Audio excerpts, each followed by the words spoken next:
Hello అండి, నమస్తే. కార్తీక మాసంలో వచ్చే చివరి రోజుని పొలి స్వర్గం లేదా పొలి పాడ్యమి అంటారు. ఇది పాడ్యమి రోజున చేసుకుంటారండి. ఈరోజు మహిళలందరూ తెల్లవారుజామున చెరువులు, నదులలో దీపాలు వదులుతారు. పొలి కథను కూడా చదువుకుంటారు. అసలు ఈ పొలి ఎవరు, కథ ఏంటి అనేది కూడా మనం తెలుసుకుందామండి. నదులలో, చెరువులలో దీపాలను వదలలేని వారు గుళ్ళో కానీ మన ఇంట్లో ఉండే తులసమ్మ దగ్గర ఈ పొలి పాడ్యమిని చేసుకుంటారండి. అయితే ఇక్కడ జాజు ఉంటుందండి. ఈ జాజును మనం కొద్దిగా వాటర్లో తడిపేసి మనము ఎక్కడైతే పొలిపాడ్యమి చేసుకుంటున్నామో ఆ ప్లేస్లో ఇలా వాటర్ని వేసి జాజుతో అలకాలి, లేదా పసుపునైనా కూడా రాయవచ్చు. మనము అలికిన చోట ముగ్గును మీకు నచ్చినది ఏదైనా వేసుకోవచ్చండి.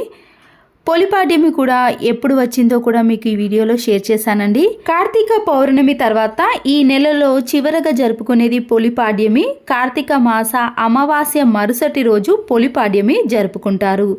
ఈ ఏడాది డిసెంబర్ 1తో కార్తీక మాసం ముగుస్తుంది. మరుసటి రోజు పొలిపాడ్యమి జరుపుకుంటారు. తర్వాత నుంచి మార్గశిర మాసం ప్రారంభం అవుతుందండి. పొలిపాడ్యమినే పొలి స్వర్గం అని కూడా పిలుస్తారు. ఈరోజు తెల్లవారుజామునే మహిళలు నదులు, చెరువులలో దీపాలు వదులుతారు. ఈరోజు కూడా దీపదానం చేస్తారు. చివరి రోజున శివాలయానికి వెళ్ళి శివునికి అభిషేకాలు, పూజలు చేస్తారు. ఈ నెలంతా దీపాలు వెలిగిస్తారు. అలాగే పొలిపాడ్యమి రోజు 30 వత్తులతో దీపాలను వెలిగించడం ప్రత్యేకతను సంతరించుకుంటుంది. అరటి దొప్పలలో దీపాలు వెలిగించి నీటిలో వదులుతారు.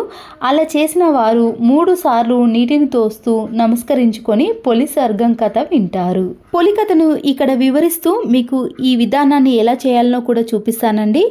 ఒక ఊరిలో ఉమ్మడి కుటుంబం ఉండేది. ఆ కుటుంబంలో 5 కోడళ్ళు ఉండేవారు.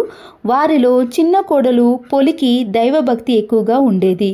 కానీ అది ఆమె అత్తకు అస్సలు నచ్చేది కాదు. తనంతటి భక్తురాలు వేరొకరు లేరని అత్త అనుకుంటూ ఉండేది. అందుకే ఆమెను తక్కువగా చూస్తూ తనను అనుసరించే మిగతా 4 కోడళ్లతో పూజలు, వ్రతాలు చేయించేది. కార్తీక మాసం రాగానే అత్త తన చిన్న కోడలిని మినహా మిగతా వారందరినీ కూడా గుడికి తీసుకెళ్లేది. చిన్న కోడలు దీపం వెలిగించుకునే అవకాశం లేకుండా ఇంట్లో ఏ పూజా సామాగ్రి ఉండనిచ్చేది కాదు. కానీ పొలి మాత్రం పెరట్లో ఉన్న పత్తి చెట్టు నుంచి కొద్దిగా పత్తిని తీసుకొని వత్తులు చేసుకునేది. కవ్వానికి ఉన్న వెన్నను రాసి దీపం వెలిగించేది. ఆ దీపం ఎవ్వరికీ కనిపించకుండా దాని మీద బుట్ట బోర్లించేది. ఇలా కార్తీక మాసం అంతా చేసింది.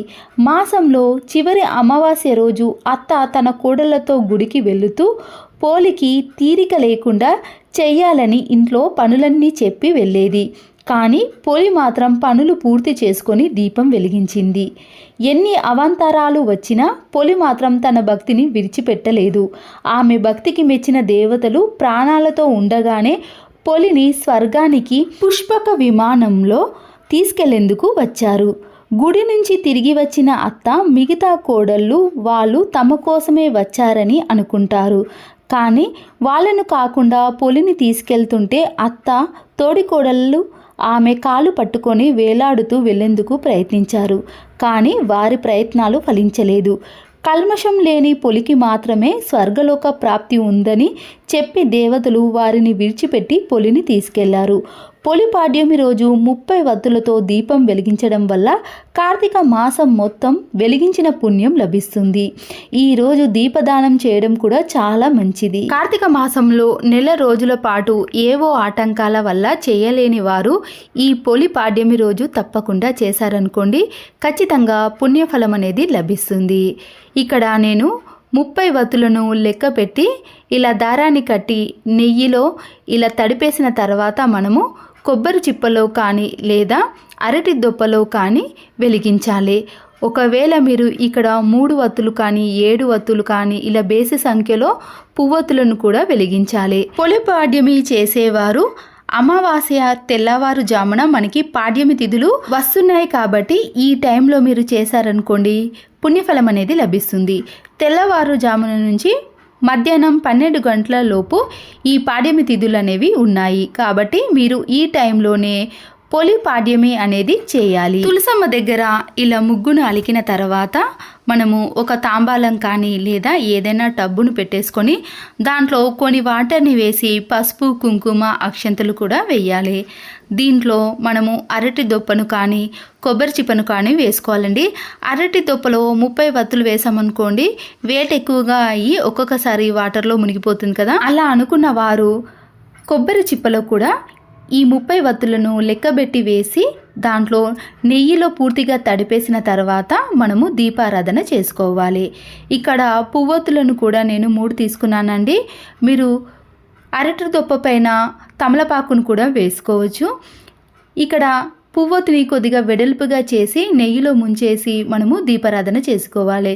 ఇక్కడ పువ్వొత్తులను వెలిగించేటప్పుడు మనము 3 కానీ 7 కానీ 9 కానీ 5 కానీ ఇలా బేసి సంఖ్య వచ్చే విధంగా మాత్రమే మనము ఈ దీపారాధన చేసుకోండి. కార్తీక మాసం 30 రోజులు కాబట్టి ఇలా 30 వత్తులను లెక్కబెట్టి కొబ్బరి చిప్పలో ఇలా నెయ్యిని కొద్దిగా వేసి మనము దీపారాధన చేసుకోవాలి. ఖచ్చితంగా మనము 30 వత్తులను వెలిగించాలండి. కొంతమంది ఉద్యోగరీత్యా కానీ ఆరోగ్యరీత్యా కానీ దీపారాధన చేసుకొని వారు ఈ కార్తీక మాసంలో చివరి రోజున పొలిపాడ్యమి రోజు దీపారాధన చేసుకుంటే కార్తీక మాసం ఉన్న 30 రోజుల ఫలితం అనేది లభిస్తుంది. ఇక్కడ దీపారాధన చేసేటప్పుడు అగిపులను కాకుండా అగరబత్తులతో ఇలా దీపారాధన చేసుకోండి. దానిపైన కర్పూర బిళ్ళను పెట్టేసి ఇలా 30 వత్తులను వెలిగించామనుకోండి, త్వరగా దీపారాధన అనేది జరుగుతుంది. మనం వెలిగించిన అగరబత్తులను ఇలా చుట్టూ తిప్పేసి ఇలా దీపానికి చూపించి మనము అగరబత్తులను పక్కన పెట్టేసేయండి. దీపం వెలిగించిన తర్వాత మనము ఎక్కడైతే వెలిగించామో ఆ దీపాలలో కొద్దిగా పసుపును కుంకుమను అక్షంతలను వేయాలి.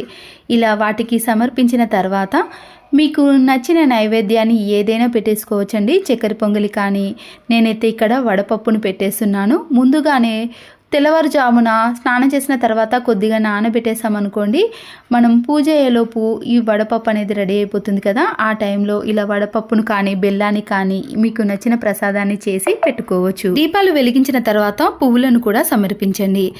చెరువులలో నదులలో చేసేవారైతే తప్పకుండా ఒక కాయని కూడా ఆ నీళ్ళల్లో వేయండి.